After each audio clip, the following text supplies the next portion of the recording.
Welcome to a journey through the history of art. We will travel along a timeline from the caves to the 19th century. My name is Dr. Jeanne Willette. Let's begin by making the familiar unfamiliar, by looking for something called classical art. Even the practical, pragmatic Romans were enthralled by the power of the beauty of Greek art and architecture. Unlike most conquerors, the Romans did not raze and destroy the culture of the conquered. They borrowed, adopted, adapted Greek art forms for Roman purposes. It was the Romans who copied Greek bronzes in marble and appropriated what Winckelmann would call the nobility and calm grandeur for the characteristic Roman gravitas. By the time of Roman arrival, the visual languages of classical Greece were dead languages, in the sense that the culture that created them was dead. But the classical Grecian forms had become a kind of continental and transcontinental lingua franca, spread in the early 4th century by the conqueror Alexander the Great.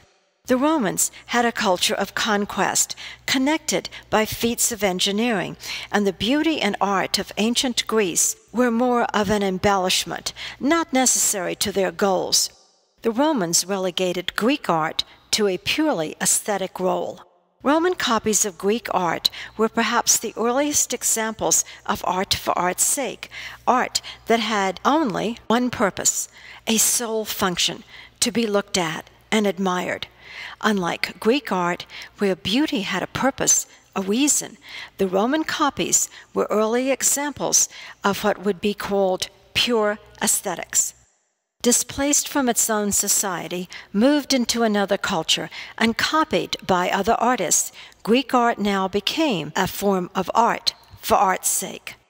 It is common to compare the Romans with the Greeks in artistically unfavorable terms. The Greeks were innovative geniuses, and the Romans were inventive engineers. True, but like most facile comparisons, it does not take into account the fact that the Romans had an entirely different culture: practical, pragmatic, military, expansionistic.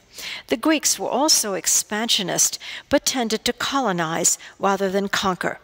The creative energy of Athens, a small town, could be absorbed by an elaborate building project, the Parthenon. For a cult figure, Athena, the goddess protector of the city. In contrast, the Romans would construct the Pantheon with its domed ceiling to incorporate large crowds, and the Colosseum to entertain the huge swelling population of Rome. The Parthenon is less a building than a myriad of minute adjustments to individual shapes and visual adjustments to architectural forms. More like an exquisite sculpture than a particularly useful building, the Parthenon was deliberately and consistently built as a work of art. Inside the pediments were beautiful and compelling assemblages of gods and goddesses, part of a sculptural program presided over by the master sculptor Phidias. Directing a workshop working in his style, Phidias crafted a huge cult figure carved from ivory, Athena presiding over her temple, and gave the Athenians not just scenes of their gods, but also narratives of their own lives and sacred activities. Once the temple was brilliantly painted in intense colors suitable for a Mediterranean sun. Today, the colors have disappeared, as have the sculptures. By the 18th century, the Parthenon was a ruin left over from a dead culture, ruled over by the Eastern Ottoman Empire. The local Ottoman representative gave the British ambassador Thomas Bruce, Lord Elgin, permission to remove the deteriorating sculptures and transport them to England for safekeeping and appreciation.